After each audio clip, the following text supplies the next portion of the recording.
Namaskar. Good morning.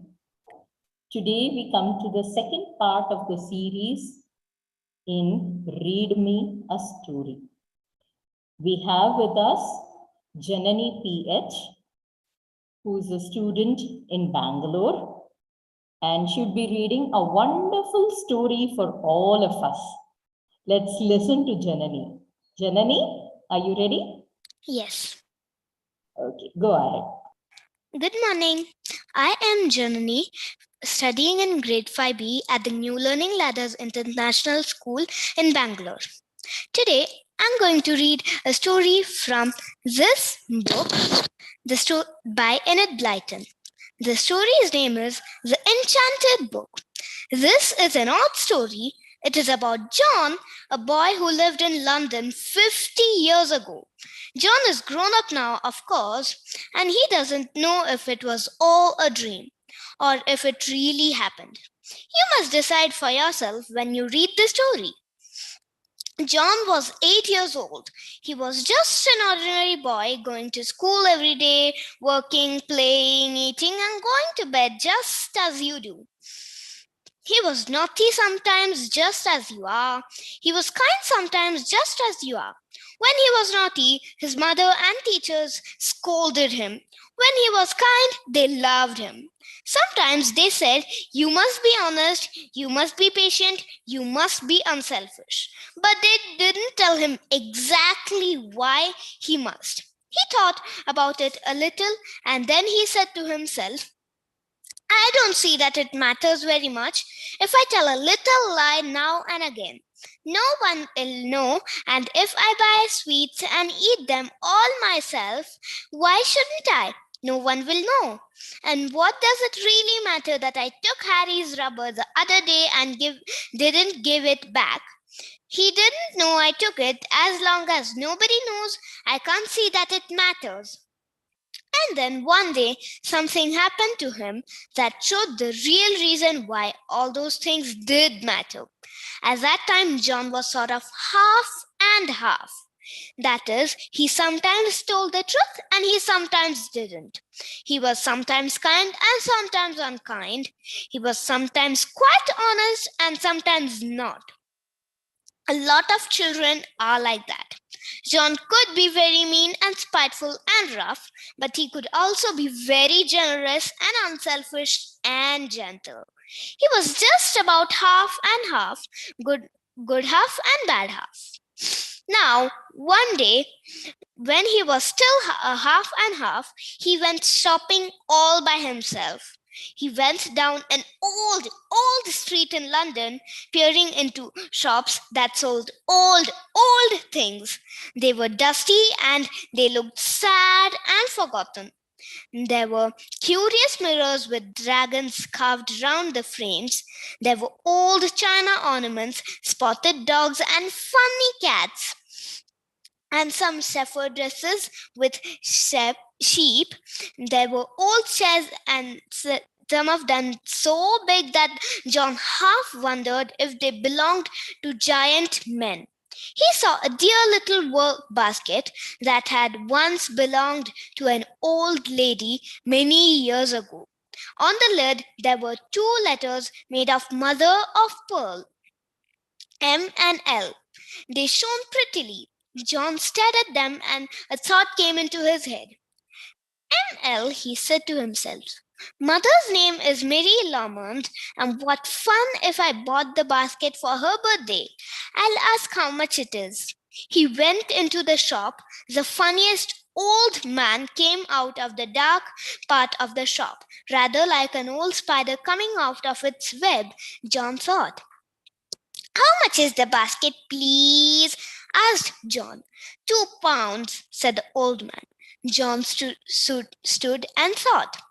He had almost £2 at home, but he had meant to buy himself a penknife with some of it. He badly wanted a penknife. All the boys in his class had a penknife except John. If he spent all his money on the basket, he wouldn't be able to have the penknife. So, after thinking for a while, John shook his head. "I've only got about 5 shillings, he said. This wasn't true, but he didn't want to explain to the man that he almost had enough but wanted to spend some on himself. The old man nodded. "Look around and see if there's anything else," he said. He hobbled off and left John in the untidy, musty, dusty old shop. The boy began to look around. He looked at the set of old games. He tried all the drawers in a funny old desk.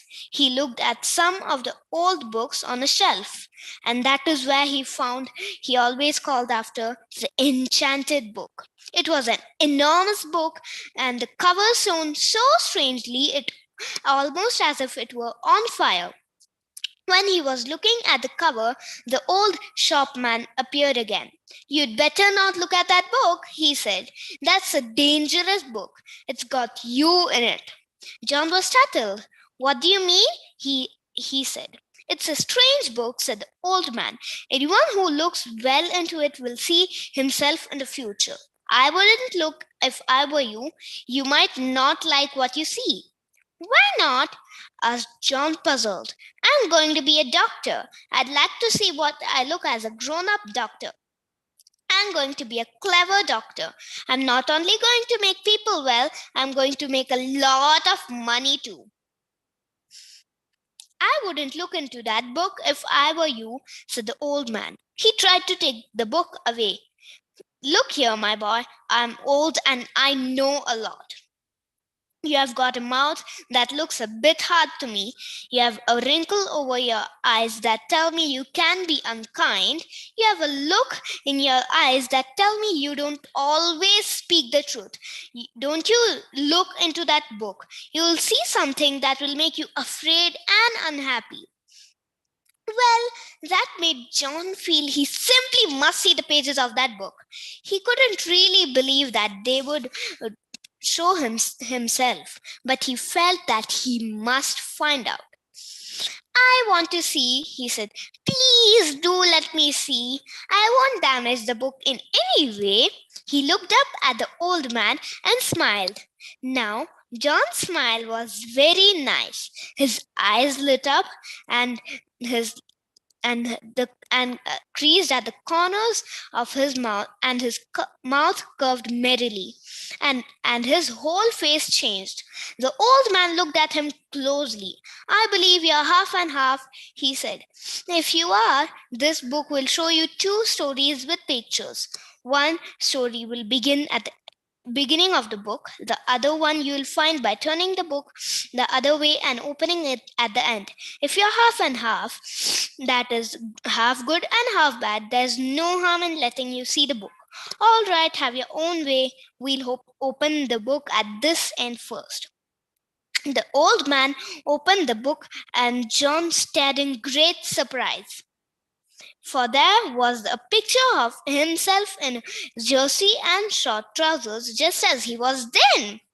"You," said the old man, and turned a page. "Here you are, doing something you are ashamed of. Ah, yes, cheating at sums.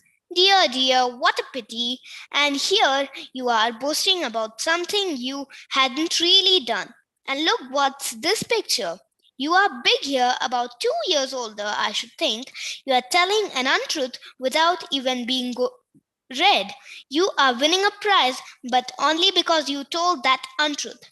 "I don't like this book," said John, and he tried to close it. The old man stopped him. "No, once you have opened it, you have got to go on. Look at this picture. You are quite big here. You are being unkind to a smaller boy, but there's no one to see you, so you don't mind. Nasty little bully. And oh, look here, who's this? Your mother?" "Yes," said John. "Why is she crying in the picture?" "Because she is so disappointed in you," said the old man. "Look, it's her birthday. She's got a birthday card in her hand. She wanted you to spend her birthday with her, and you had promised to, but at the last moment, somebody asked you to go to a picnic and you went there instead. You didn't really mind if your mother was sad or not.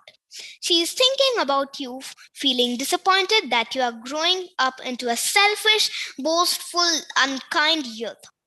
I don't like that picture, said John in a trembling voice. Turn the page quick! The page turned. Why, here you are grown up, said the old man. Fine looking fellow, too. You are studying to be a doctor. You said you meant to be one, didn't you? Well, you are going to be. This man here in this picture with you is saying that to be a doctor is a wonderful thing. You can bring healing and happiness to the people who need it. But you are laughing and saying, that's very well. I do that all right, but I'll be a rich man too. I'll make people say pay all I can. John said nothing. He didn't like himself at all in the pictures.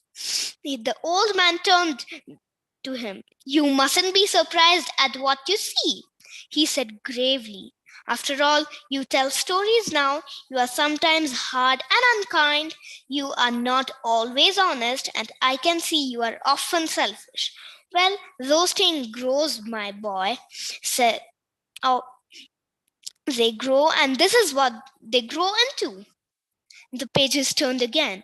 John saw himself getting older and older. He saw himself getting rich. He saw himself with a pretty wife and with happy children. He saw himself getting older still, and his face was not pleasant. It was hard and selfish. He saw himself being pleasant to rich people and rough with the poor ones. He saw himself cheating when he could do it without being found out. He saw himself being bad tempered at home, unkind to the children, and then, alas, came some dreadful pictures when he had been found out doing in some wrongdoing and had lost all his money. His children left home when they were old enough because they hated him, and his pretty wife grew ugly and bad tempered because she was lonely and unhappy. I hate this book, cried John. The pictures had come to an end. The old man turned the book round the other way and opened the pages from the end instead of the beginning. Wait, he said. I told you you were a half and half, didn't I? Well, we'll see what the other half of you might lead to. And there, page by page, was the story of what would be John's life if the good half of him grew instead of the bad half. You should have seen those pictures. He won prizes not by cheating, but by hard work. He gained friends not by boasting, but by kindness. His mother smiled out from the story, happy in an unselfish and loving son. There he was, studying to be a doctor, but this time not boasting that he meant to be rich. This time he was saying something else. The world is divided into two kinds of people, the ones who help and the ones who need to be helped. I'm going to be the one who helps. I don't care if I make money or not, but I do care if I make happiness. And there was his wife again and his happy children. But this time they loved him and gave him a great welcome whenever he came home. They hadn't much money, but how proud they were of John. How the sick people loved him, and how happy he was. His face was not so hard as in the other pictures. It was kind and happy. It was the face of a great and good man. Well, there you are, said the old man, shutting up the book softly. You are a half and half, as I said. Let the bad half of you grow, and it will grow into a bad man. And let the good half of you grow, then you will get plenty of happiness and give it to others as well. Ah, my boy, there's a reason for not telling fibs, not being dishonest, or for not being unkind, or for not cheating, for not being mean. We have all got the choice when we are small of letting one half of ourselves grow or the other half. Nobody else but ourselves can choose. Yes, said John in a small voice. You may think to yourself, Nobody knows I'm telling a fib, said the old man. But you know it. That's what matters. It makes the wrong half grow, you see. Well, my boy, you'd better get back home now. And never mind, I can easily send that work basket to someone else if you haven't have enough money. I have enough money, said John. At least I shall give tomorrow when my father gives me my Saturday money. That was really a fib I told.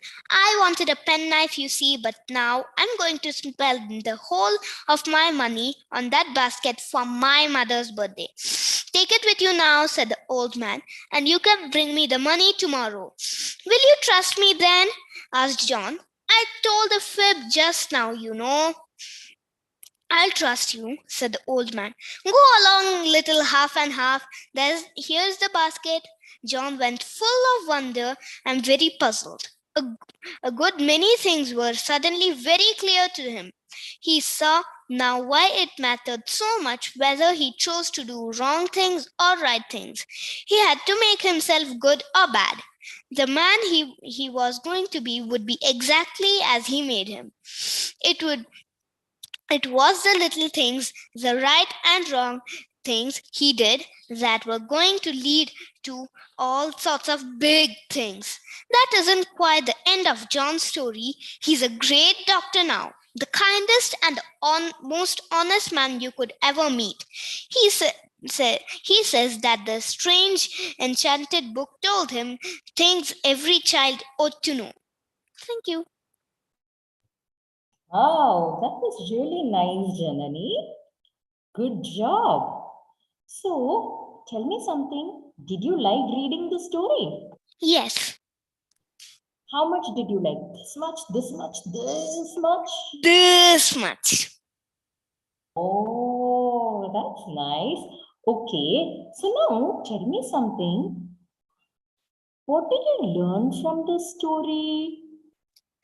I learned from this story that we should always be kind and helpful to others. We should not be mean and rude. Ah, right. You should never be mean and rude. And as John says, there are two types of people in this world. Which are the two types of people? Do you remember? There are two types of people. That is, one is the people who help others, and the other is the people who need help. Yes. And as far as possible, all of us must help each other and create happiness so that the world is a beautiful place. But also there is one more thing. John used to lie sometimes, no? He used to like give small little lies, like all of us. Sometimes we say the truth, sometimes we lie, right? Yeah. And then after that, what happened? He discovered that this lie will grow and grow and grow, and it will make you very dishonest, right? Is being dishonest correct? No. Because if we are dishonest, then what will happen? We'll be a very bad person, not so good at all. And that will lead us also into trouble. All the members related to us also into trouble, and it will put the entire world into trouble. We don't want trouble, no? Because when there is trouble, it will be all unhappy, right? Yes. Yes. So all of us must be very hardworking and kind, right? Yes. Okay. Thank you so much, Janani. You were really wonderful in today's story session. Really nice. And I hope I'll see you more. I can see you more often, right? And more story sessions. Yes. You should read also. You should also attend all the story sessions. Okay. Okay. We have story every Sunday from 10:30 to 11 a.m. And tell your friends also, anybody who would like to read a story can come and join our session. All they have to do is they have to email on vidyadanindia@gmail.com. Okay.